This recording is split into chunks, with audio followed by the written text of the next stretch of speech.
Former gubernatorial aspirant for the People's Democratic Party, Godswin Maduka, has confirmed that his commitment towards making Anambra a center for medical tourism. This, amongst others, are the promises that he's made while officially joining the Accord Party to run for the November 6th gubernatorial poll. Maduka says that his ambition to govern the state was born out of the people's yearning for representative democracy, good governance, and development. He said the Accord Party will give him all the opportunities to govern Anambra State as planned 2 years ago when he began his political journey. Anambra State produces, go check everywhere in the world. They produce most of the best doctors you have in the world. So not good enough to serve our people. The quality of life that we have in Nigeria. That's why I'm running for the governor to make sure Anambra State become the medical tourism of Nigeria. Trade is what we're known for in Anambra. We'll create a condition that will make people to come to Anambra and trade. Now, Godwin Maduka, governorship candidate of the Accord Party for the Anambra governorship election, joins us now. Good to have you again, sir. I hope you can hear me. Thanks for having me. Okay, pleasure. Yes. Now, if you don't mind my being blunt, is it a case of if the vehicle doesn't take you to the desired destination, then you switch vehicles? Is that what we should take from this, your recent defection to the Accord Party? Well, the point is I came down to run for the governor of Anambra State. I was doing very well under the PDP platform. And I was winning the statutory and ad hoc delegates. At the 11th hour, they switched from election to selection.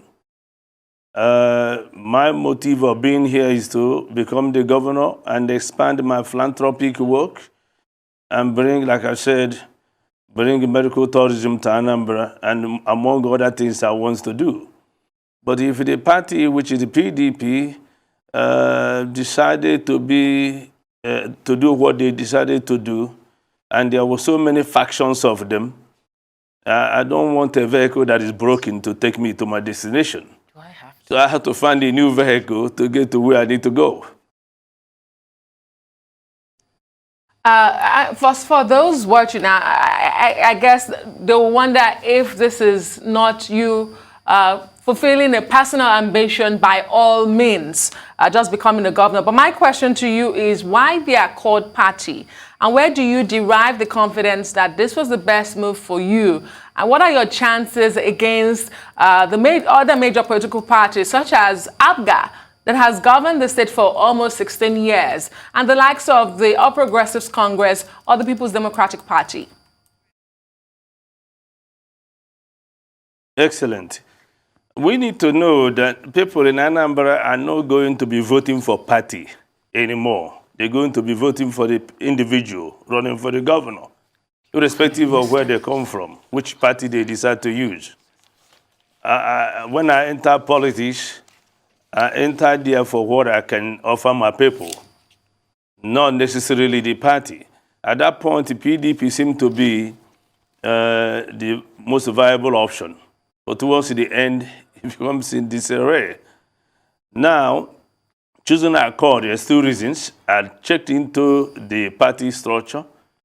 It's not the well-known party you can talk about, but at least they are in uniform in what they do. Also, I have a name recognition in Anambra State right now. Among other people running, nobody have my antecedents. No, I stand out there alone in terms of what I can do.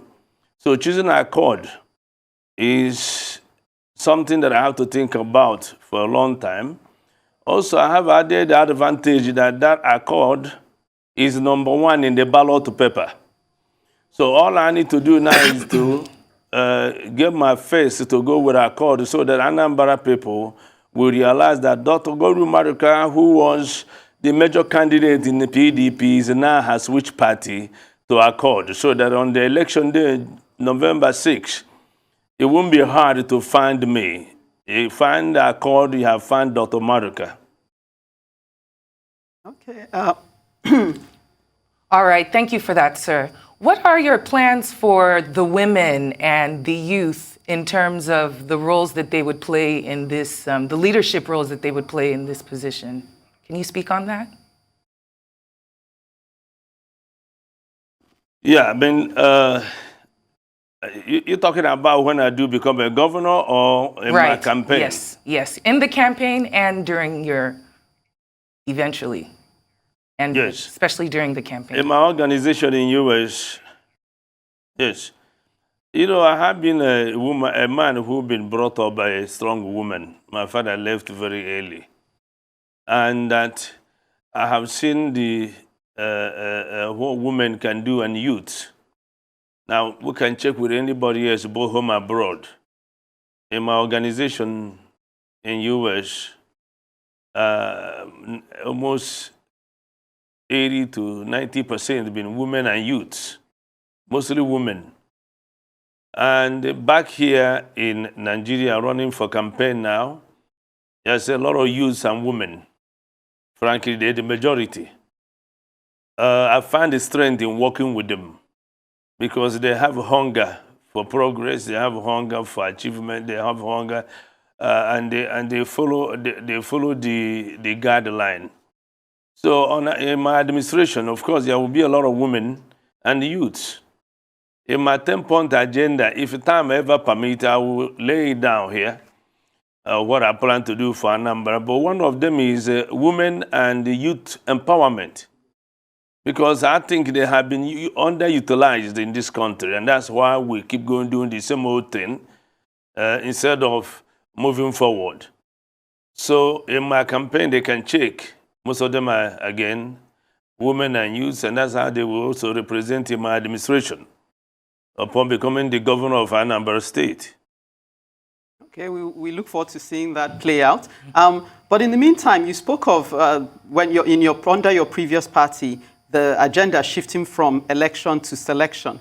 Is it just a case of party dysfunctionality, or are we looking at a whole system of politics in Nigeria that is corrupted? In which case, what hope do candidates like you or any other genuine candidates have of coming out on top? Thank you. Well, I'm going to make it clear. Coming down to Nigeria to run for politics, some people have a self-interest in it. Okay, I have a good life in US. I've been very successful, successful in US with all the academic accolades, being a triple professor, having one of the most thriving group of hospitals. But I had to come back home here. People stay away from Nigerian politics because it's not really what you're supposed to do.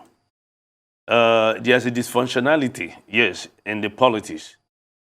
I mean, there's no really loyalty to parties. Okay, they switch from one to another. So it played out in the last primary. I was going into it, I believed I was winning. The people were calling for me. They know what I can do. On that day, like we talked about, they changed from getting the people we've been campaigning to, the statutory and ad hoc delegates of a party. All of a sudden, 2 or 3 days before that, they said, well, we're going to have a super delegates. Super delegates, I called them from all over the country to come and vote and select the next governor candidate under PDP. The list will change 3 times. I think it's really something that we Nigerians should think about. I think there should be people that checkmate some of these. Okay. If we're going to have a democracy in Nigeria, we need to listen to the people that taught us democracy, the Westerners. It's a shameful thing to go and select a candidate. Very quickly, because we're almost out of time. I just wanted to ask you if you had any concerns ahead of these elections as regards its conduct. Do you have fears? Do you think that INEC is ready to conduct these elections? And I ask because it has suffered attacks on its facilities, especially in Anambra State. And of course, most recently, it's dealing with multiple court judgments as a result of lack of internal democracies from political parties. Well, you know, it's INEC that will use this party, this election, November 6th, to showcase why they are independent electoral commission. Okay? I think this time there has been a lot of rumors about INEC writing the results instead of letting people vote. So I think this is the time, because this is 2021, ahead of the president's election. We are depending and counting on INEC to do the needful and make sure that nobody get involved and make the election to be what it's supposed to be. Let people select who they want to, without the meddling of INEC in a negative way. I have believed that this time they will get it right and don't let anybody bias their mind. We don't want them right election. We want to have an election in Anambra State. Thank you very much, Dr. Godwin Maduka. We do wish you the best in your forthcoming elections. Candidate of the Accord Party in the forthcoming November 6th gubernatorial election in Anambra State, Southeast Nigeria.